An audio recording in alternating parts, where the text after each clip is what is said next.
capitalism is the worst economic system the world has ever seen, except for all of the other ones. I think degrowth, or whatever else people call that ideology, is one of the dumbest and most dangerous things we've had in a long time. We've done a whole bunch of experiments.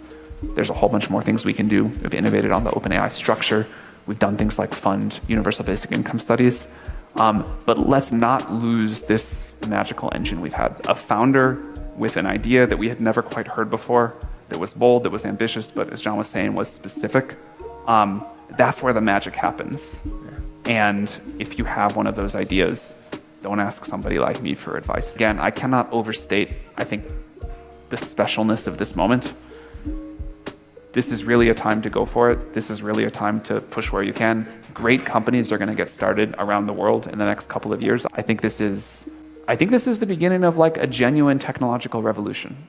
Sam Altman and John Elkann, catalysts of change. This is cool. I've never seen a setup like this. And it turns. And it turns. Wow. It's been an eventful 24 hours. We're used to those at OpenAI, but it has been, yes. So some of our top, Mira, who's been our CTO, and Bob, our head of research, decided to move on from the company. I'm tremendously grateful for all that they've done, and they actually both of them have been working at OpenAI full-time longer than I have. I was still doing Y Combinator work, and they've gone way above and beyond the call of duty for OpenAI. They've done tremendous work, and one of the things that I love is helping to develop talented people, and then if they want to retire or if they want to do something new, I'm always excited about that. And I think that's sort of a key part of the Silicon Valley ecosystem. In addition to being tremendously grateful for them, I'm very excited to empower a new generation of leaders. Mark Chen, who's going to take over Bob's job, I think is absolutely tremendous, and really excited to work with him. Excited to flatten out the org and get to work more closely with the other technical leaders. I have not been as involved in the tech recently as other things because there's been so much going on. I'm excited to do that. And, I think this will be hopefully a great transition for everyone involved, and OpenAI will be, stronger for it as we are for all of our transitions. I saw some stuff that this was like related to a restructure. That's totally not true. Most of the stuff I saw was also just totally wrong, but we have been thinking about that. Our board has for almost a year independently as we think about what it takes to get to our next stage. But I think this is just about people being ready for new chapters of their lives and a new generation of leadership. You've been through a lot of change too, and I've always admired how you handle it. So I'd love any tips. Well, that's why being with you over the last 24 hours was very much relatable, and I always have been seeing how organizations, as they evolve and change, are living organizations. And I think what is ultimately important is that one is able to work with very strong people, as I was fortunate to do, and so you are. And also in this room, there are former colleagues of mine who ended up working for other companies, starting their own companies. And in some ways, it's always reassuring that one has worked with people that end up being able to ultimately make and build great things. The thing I am most grateful about for OpenAI, it's very exciting to get to work on such an important technology, and I do think this will change something significant about how we live our lives, and it's fun to build what I think is the fastest growing tech company ever. But the thing I'm most grateful for is to get to work with such wonderful people. That has been, the density of the talent at OpenAI has been something I never thought I would really get to experience. And there's many, because you have become a large company in every respect, generating more than multi-billion dollars. So I think what is also relatable here where we are is that companies can become very quickly very large. And yeah, there is nothing anyone could have told me to prepare me for what that would be like to live through, just growth like that. And I kind of thought I should have known about it, because at Y Combinator I got to watch, I know Brian Chesky was here last year, I got to watch them go through this, I got to watch other people go through this. But my takeaway is there's almost nothing anyone can do to tell you what it's going to be like. It's one of these things you just have to experience. It is crazy and intense and exhausting, but it's also amazing, and I feel a ton of gratitude for it. It's been really quite a fun adventure, and I think we're still so early in it.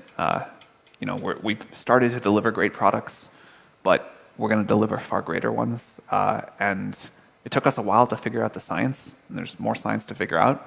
But now I think we really get to invent products that are going to, and tools that are going to be so useful to everybody here. And my own experience has always been that when you are in these moments of changes, and the last year has also been equally full of new challenges, I think it's really important that they help you just know where you are at the core and what are the things that you want to concentrate on. In some sense, the last year has been like a very long decade for me. But in some other sense, I've never had like a higher rate of learning, and I've never had like a higher rate of clarity of conviction and respect for sort of duty and the mission in front of us.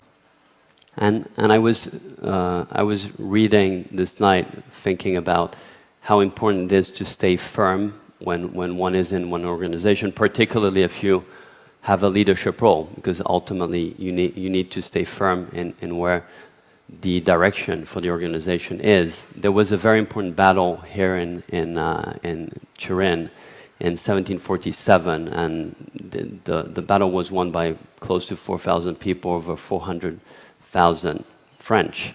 And they named them Boujanen, which means don't move. And I do think it's really important in those moments that you don't move from your convictions, you don't move to the direction of travel. And in some ways, what has come out of all what you've done is really incredible products and more used. And the opportunity of trying in the US a couple of weeks ago, also all the voice features are really going to make it much more easy to use. And I hope that will soon come also to Europe. And I don't know if you want to tell us. Yeah, I'm incredibly excited about voice mode. To me, it feels as magical as the initial ChatGPT did. There's something about talking to a computer that feels so natural and easy and comfortable that I notice not only do I use it much more and get more value out of it, but I use it in a different way.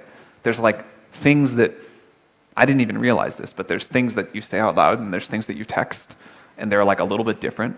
And now I feel like I can have like a fuller set of conversations used with ChatGPT. We're working as hard as we can to quickly bring it to Europe. There's obviously additional regulatory stuff we've got to go through, but I'm optimistic that we'll get there, and I think you all will love it. There's a lot of other products that we've been launching and will launch, but one other one I would love to mention is O1, our new model that came out a couple of weeks ago, which is focused on reasoning capability. It has been so fun to see what people have been discovering with that. One of the most exciting parts of OpenAI is we work really hard, we come up with a new model, we're proud of it, but you also are always like, is it going to be good enough? Are people going to like it? Are they going to, is it going to solve people's problems? And then you put the tool out in the world and you wait. And there's this period where people are like, it does all the stuff on these metrics, that's cool. And then you keep waiting. And then the stuff starts rolling in where you see screenshots of people saying, look what it did. Or people say, I built this thing or that. And we thought before that reasoning would be a big unlock for what people can do for using AI for programming, to help with scientific discovery, which is probably the single category I'm most excited about. But to actually see it and to watch people learning from each other about how to do this, how to use this, and this new set of very complex tasks that you couldn't do with previous generation models that people are really using now, and the way that we put that into the product, the way that we show it thinking, the way that you can see kind of its thoughts along the way, that's been very rewarding. So I'm excited for that. I'm excited for the Search GPT, which we put out in alpha and we'll put into the ChatGPT product to make it more useful for real-time information. And most of all, I'm excited for what businesses and people are doing with these tools. It has been, I had lunch today with some entrepreneurs here using our tools for different things. Yesterday, we were at Ferrari and saw what they're doing with the tools. I think we've gone past the stage of curiosity to just people generating more value for each other in the world because they have AI. And we try to build the best products we can around that, the best APIs, the best consumer tool, but it's up to other people to then create all the value, and that's been very wonderful to see. I must say what's very surprising is how fast one has been able to use these different tools. And in my own experiences, it goes with my kids, and one of my son is here, and he actually is using ChatGPT as we speak and just trying to see how the words that we use, what they actually mean and how they relate one to each other. And that has been making our conversations much better. And as you were referencing yesterday, we were in Ferrari, where you were able to see also how the actual technology is being thought through, not only to try and work around some areas of engineering, but also what is going to form the experience you'll have tomorrow. And the voice, and particularly if the voice is going to be as good as what I was able to witness, if you think about that ability within a car, how you can really change completely the way in which you interact with it. I think that's a totally new interface to a car someday, where you kind of get in and just talk to it. I'm really excited for that. And it's not going to take probably that long. Maybe you could do it right now. Which was one of the conversations that happened yesterday. You know, I was expecting the conversation about voice mode, and I was expecting the conversation about using our tools to help people at Ferrari process the massive amount of data and documents you have better. One of the most inspiring parts for me, though, was hearing from designers about how they use tools like DALL-E and how they're excited to get tools like Sora and someday 3D modeling to really enhance the creative process. And just the excitement about that I've now heard from designers in several different industries, and talking stories about how they use this to like think in a better and more expansive way than they could before. I'm very excited to hear that. Maybe second to scientific discovery, that's my second biggest area of excitement. But on the other hand, I think yesterday at dinner you had the head of design, and the conversation with a scientist would have been more of a natural one, or an engineer. But the fact that you could relate with a designer who actually was looking at the tools that are being put there as a way for him to do things he wasn't even thinking that they could be done, I thought was very interesting. And I also equally believe, and that's very, very much linked to Italy and Italy's capability of trying to combine technology with aesthetics. And so there is also from designers a real interest of how the technology and engineering fits in what they do.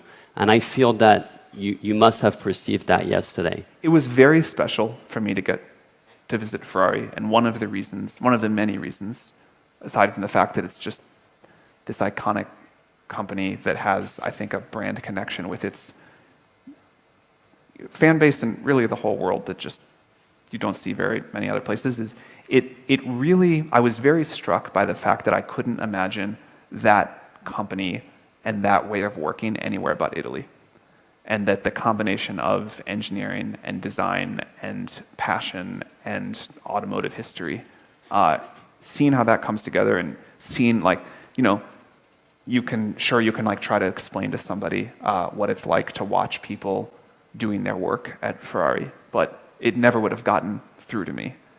But getting to talk to the people that are sort of sweating every detail and thinking about the whole experience and how you're going to feel, and the amazing technology and the amazing design right next to each other, that was very special. Yeah.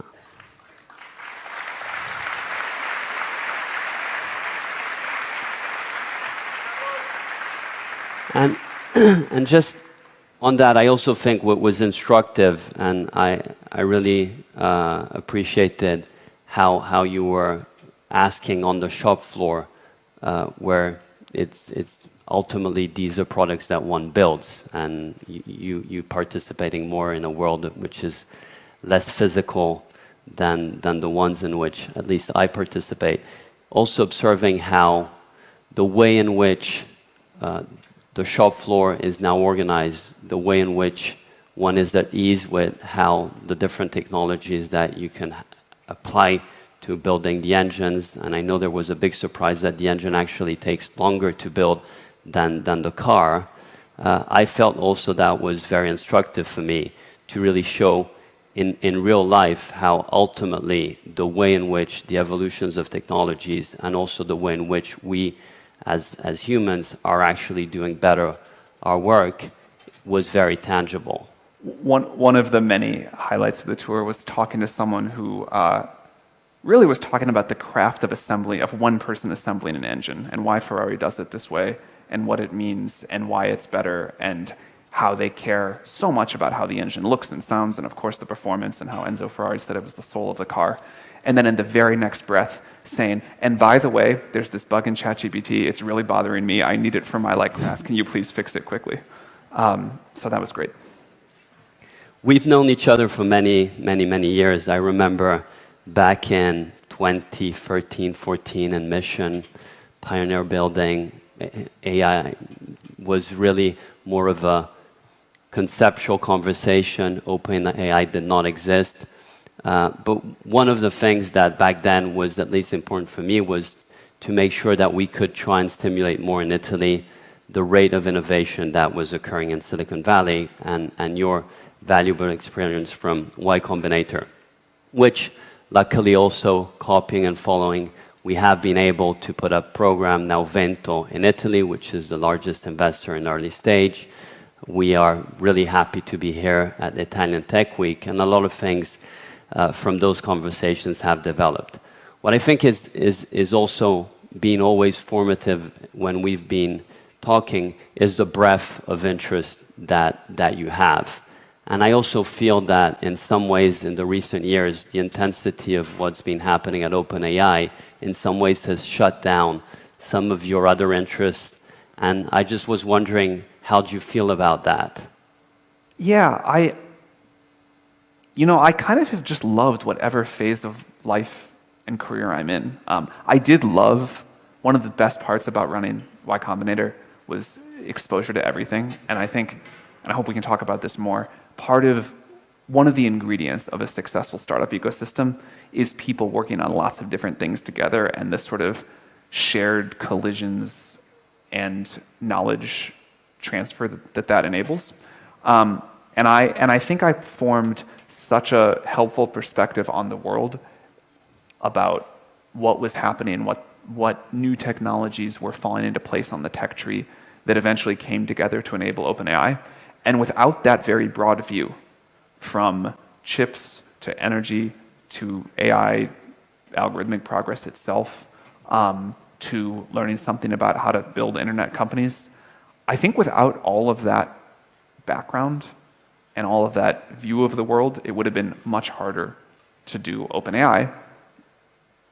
But also, I'm excited when you run this broad search for a while and then find the one thing you want to pour all of your energy into.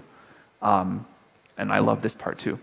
So there's a lot of great things happening in the world, and it was very fun to be an investor and get to play a little role in many of them, and it's very fun now to get to play a bigger role in one that I really love.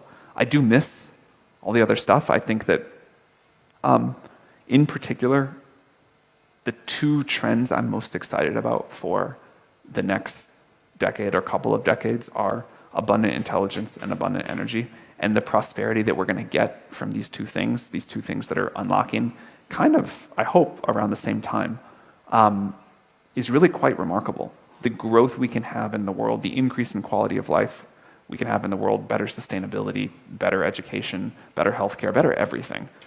We can all build much better tools and experiences and products for each other. These are the two things that sort of became my two areas of focus, but not because I don't love all the others. Just at some point, if you're going to be, really in it, you just don't get to do as much. And I have a very hard time myself in really being always stimulated by the many interesting things that do happen. And as you rightly say, at the end of the day, one has to make sure that at the core, what you end up spending your time in is where your responsibilities lay. On the other hand, I do think that having that versatility of exposure makes you better at your job, and having an idea that what your company is doing is actually part of a much wider context.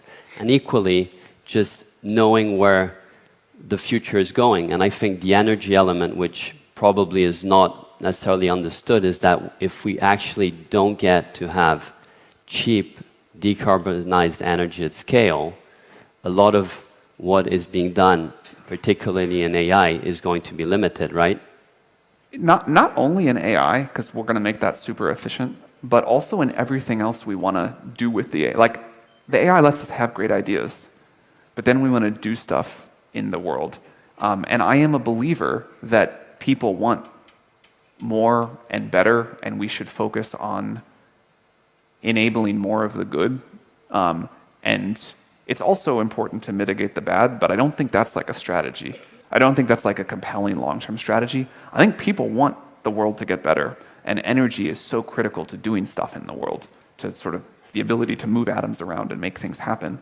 I'm not excited for a world where everybody just sort of sits at home with the air conditioning off with VR goggles on and, yeah, okay, they're not using much energy, but like, that'd be very depressing.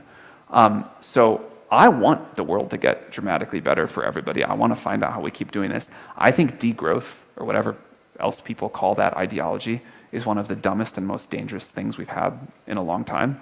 And what instead we should be is like massive but sustainable growth, and technology is the only way to get there. So if we can get abundant cheap energy, if we can make AI available to everybody at a super high level of quality, like that's how things actually get better. And so you have like technology which actually has delivered on this for, you know, most of human history. And then you have people saying like, well, let's just stop everything and, you know, lay in bed and not move much. And I'd like to see the world keep getting better. And if we look at it concretely on the energy front, and we've discussed about this many times on the merits of fusion, fission, where are we in your view in terms of timelines to this actually being real? There's a lot of engineers in the room, and there's also many engineering activities also in Turin to address that. Yeah. I think in the next couple of years, we will see incredibly promising demos of next generation fission and fusion, and it'll take a while to get through the regulatory process and get the bugs out of the systems, and importantly, to get them very cheap. But I believe this is a big part of our future. So by 2050? By 2050, I hope we're not burning much carbon in the world anymore.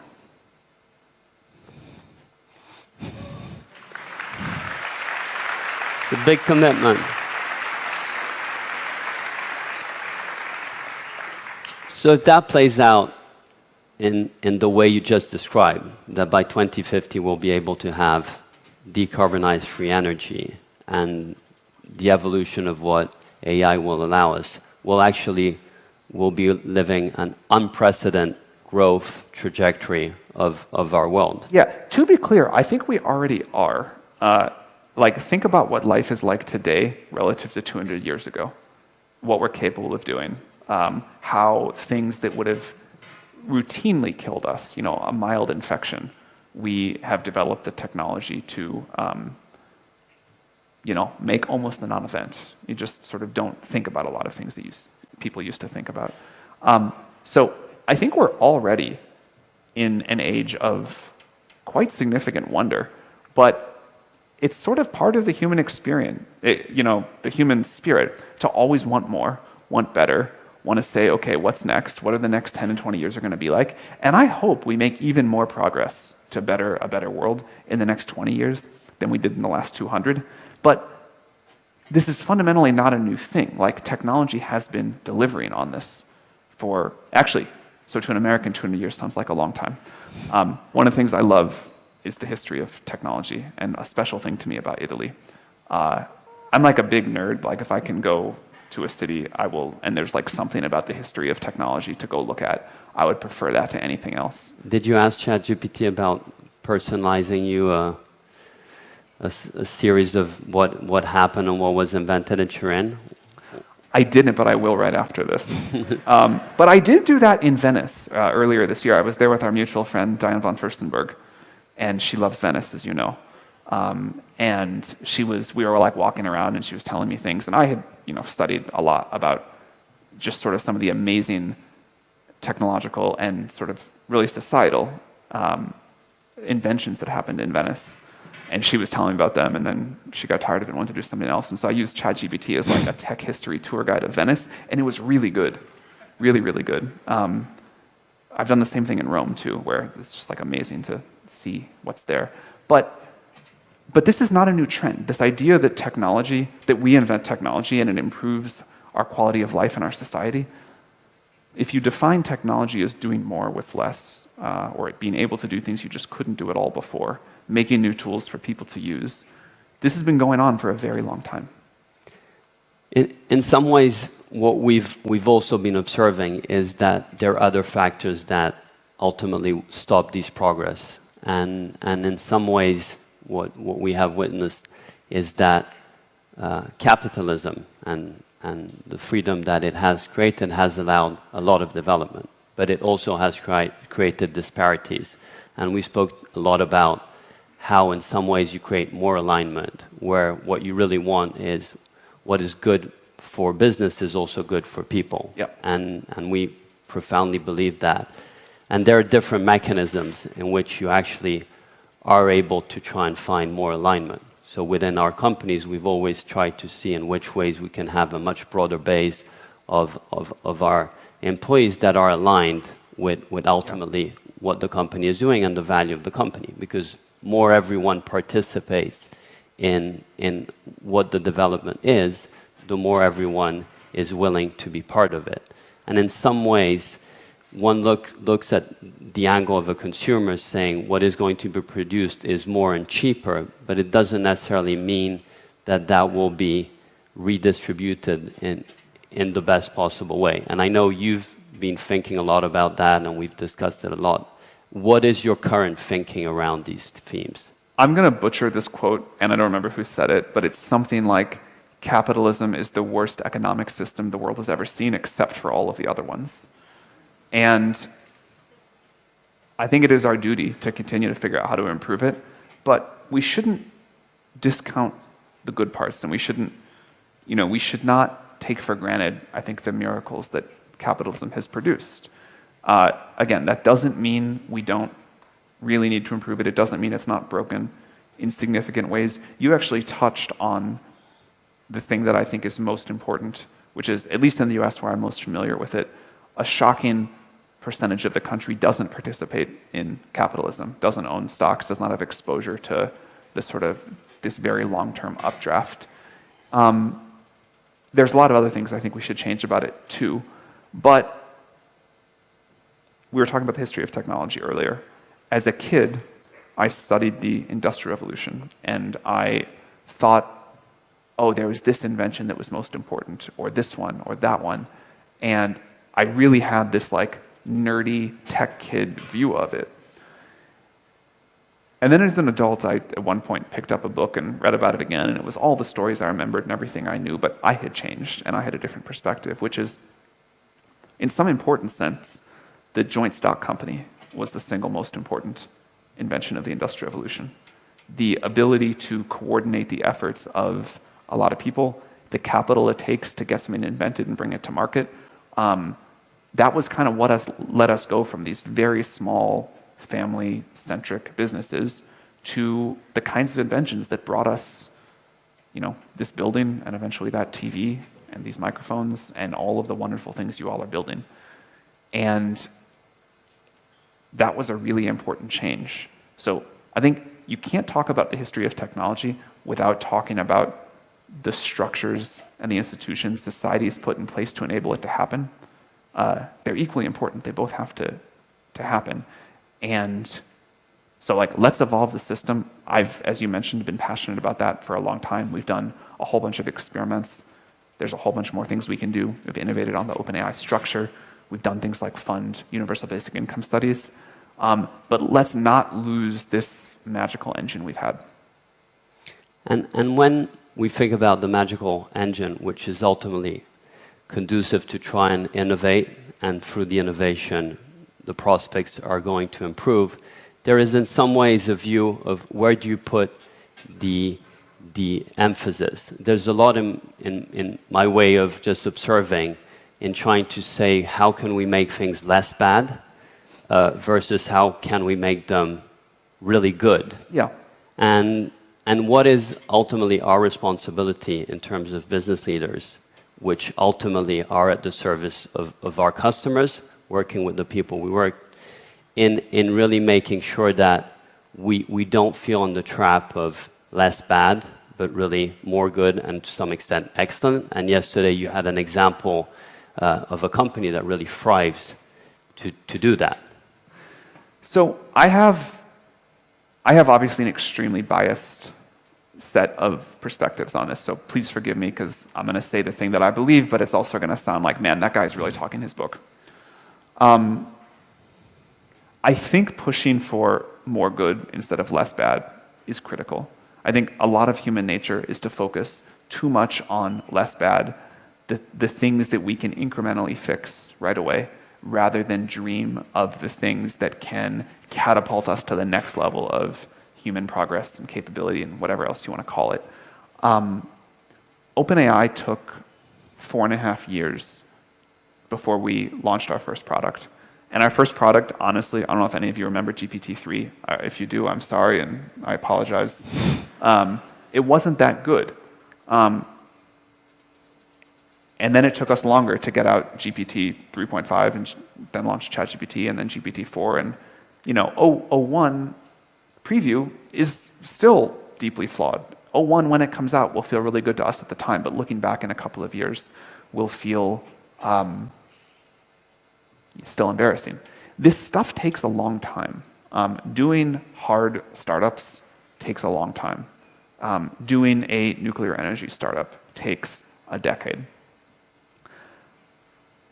But I think this is really important to have the conviction and the dedication to say, yes, it's going to be hard. Yes, it's going to take a long time.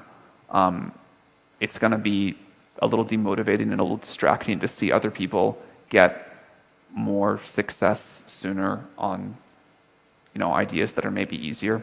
But going after these really big unlocks that are high risk, high reward, and very time and sort of personal energy intensive, I think that's a critical part of how the world gets better. I think investing in deep technological progress, even though it's often not the quick win, is such an important part of the win. Now, other people have other ideas, other people do things other ways, and I think it's all great. Anything that increases human prosperity, I'm all for. But there's a special place in my heart for startups that are risky, that take a long time, and that really kind of add a new tool to the human tool chain if they work. And thank you. And by the way, this is a place where I think Europe can play a very strong role. There are a lot of things, there's an incredible amount of talent and history in different industries here. I've met a lot of people on this trip and others that are doing these hard things. I think the startup ecosystem needs some additional resources, but the spirit is here. And I think this is very relatable to what we've been trying to do here in Turin and the initiative Vento, which is really trying to make sure that we can give the opportunity of great founders who are aspiring to do exactly what you were saying, Sam, but equally our venture building activity, who's actually physically done here at OGR, and the opportunity like the one we have today of exchanging. What I do think is though important, and that's probably my personal bias as I've really a continuation of what has been a family history of entrepreneurialism who traces over 3 centuries when in the city the car industry was starting and Fiat was founded in 1899. You end up going through different waves of renewal and change, and in some ways, what I think is really important is to try and capture, and particularly true for a country like Italy, which you love, you've been here many times, is we're not only about our history, we're not only about our culture, we're not only about the incredible things that have happened in Venice that ChatGPT was telling you about. And in some ways, in your view, with your lenses, right, how can you make sure, and the audience here, that instead of looking at it with pride, it is actually a way in which it feels that you're pushed forward and that you don't become lazy or insecure about all the things that already have happened, but just on the contrary, you take that in a way that, well, there's so much more to do. And you asked me, what do I think about AI last night? And I told you what I think about AI is the incredible things that I don't know that are going to come yet.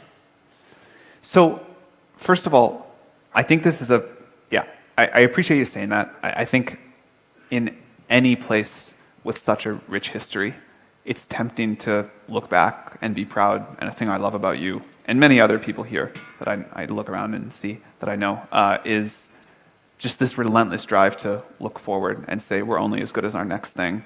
We're going to keep going. We're going to keep pushing and driving progress. I think this is a very special time to do that. I think technological revolutions like the one that we're lucky enough to be witnessing right now with AI don't come along very often. Maybe it's like an every couple of decades thing. And this is when the most new creative energy is possible. This is when new industries, great new companies get born. In a career, you may only get a couple of moments like these. And I think I love the startup energy always. I think that this is a time to really go for it. This is like, this is a time when the earth is shaken in some sense. The normal rules of who can succeed at what are suspended, and startups have an incredible edge because they can move more quickly, they can iterate faster, and that's so rewarded when there's this level of dynamism. I would love to see Europe and Italy in particular really embrace this. I think it's not easy. I think it requires economic change, maybe regulatory change, societal change. There's all these things about Silicon Valley that work really well. But assuming nothing of all of this changed, you still see incredible capability of people of doing things despite all of it? Do you believe that? Yeah, people will do, it's human nature. People are going to do incredible things no matter what, but the degree of success, I think, is a factor of the environment. But this is a great sign. Like, this didn't happen a decade ago, and this is the kind of change that I think needs to happen to form a community. Like, in my own life, one of the most important things that happened to me was the early Y Combinator startup schools, and being in rooms like this. The speakers didn't matter, but just meeting the other people. And those connections from almost 20 years ago now are still some of the people that I text regularly, am super close to, work with directly. Forming community, I think you can do so much more than an individual startup could just go do off on their own. So I think things like this are super important. Because I think, Sam, that what's important is not to have any alibi. There's always reasons why it couldn't have been different. And in some ways, if we end up trying to see what can change in terms of regulations, in terms of policies. You can't wait for that. And I think the push we ought to give ourselves, and also who's in the audience, is ultimately push where you can, and the good outcomes come out of it. I think that's for sure. And again, I cannot overstate, I think, the specialness of this moment. This is really a time to go for it. This is really a time to push where you can. Great companies are going to get started around the world in the next couple of years. I'd love to see many of them happen right here. I think this is the beginning of like a genuine technological revolution. And I did my career in a sort of strange order.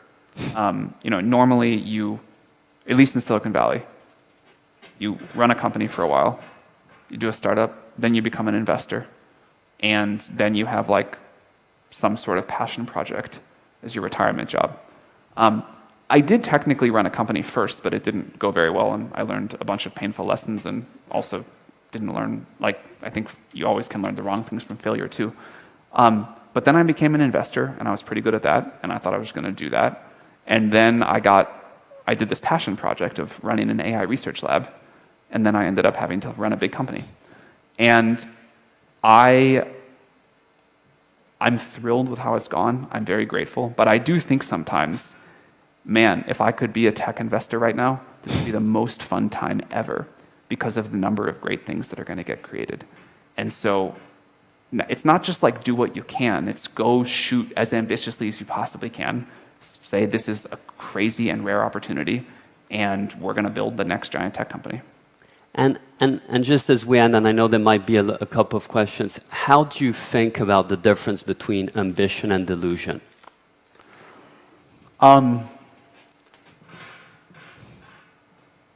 The first thing that came to mind was specificity versus non-specificity, or definite plans versus like very vague plans. And if you're trying to do a very hard thing and it's unproven, like maybe it'll work and maybe it won't. But if you have like, here are the reasons I believe this, here's the tests I want to run, the data points I want to get, what would make me believe with more or less confidence, and here's my next step and the one after that, and you're sort of putting one foot in front of another, I think that's ambition, whether or not it works. And if you're like, there's going to be this great future, and all these things are going to happen, and then someone says to you, great, what are you going to do tomorrow? Or what's next? Or what do you need to like learn to verify or disprove this hypothesis? And there's sort of like a lot of hand waving but no answer. That's more in the delusion category. So let's avoid that. Yeah. Like one thing I have learned again and again in my career is just the value of putting one foot in front of the other. Baby steps. Learning fast, making mistakes, but making them with baby steps and just correcting your course over time. That single recipe, I think, is the surest path I've seen to success. Hi, John. How are you? Hi, Sam. Hey.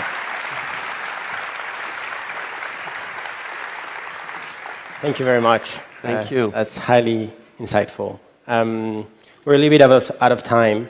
We had questions from the audience and from founders.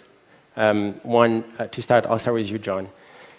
AI is going to disrupt or impact industries. It's a little turning. AI is going to impact most traditional industries in the next couple of years. It already started. How can companies start now to adopt new strategies to adapt now rather than be late in a couple of years? Well, I think awareness is ultimately the most important. And the more you're aware, the more you'll be prompt to adapting. And what is the most important thing, in my view, is what we were discussing before. Just leave yourself, as an organization, the latitude that a lot of the things that some of these new technologies are going to allow you, and AI is going to allow you, you don't know. And it doesn't matter. But just be open to what you'll be able to invent and create without knowing it now. Thank you very much. And do you think there is a kind of a team to build around it? Do you think there is kind of the talents to bring to companies today? There's talents of everywhere.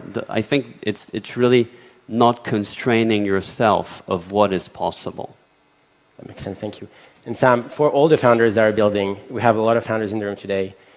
A lot of them are building at the application layer. What are you most excited about? What should they focus on right now? What are the biggest problems that you would want them to start solving? I always reverse that question on founders. One of the things that amazed me most about YC is the degree to which the best founders have ideas no one else does. And if you're asking someone, what should I build? We all get deprived of your own intuition. So there's lots of amazing things people are building, but we need it from you. The way, again, talk in my own book, I'm like way too bullish on startups. I believe startups are like this critical ingredient to the world, but I really do love them. And the thing that we saw again and again is a founder with an idea that we had never quite heard before, that was bold, that was ambitious, but as John was saying, was specific. That's where the magic happens. Yeah. And if you have one of those ideas, don't ask somebody like me for advice. Well, thank you very much. Thank you. Thank you, John. Thank you. Thank you, Sam. Thank you.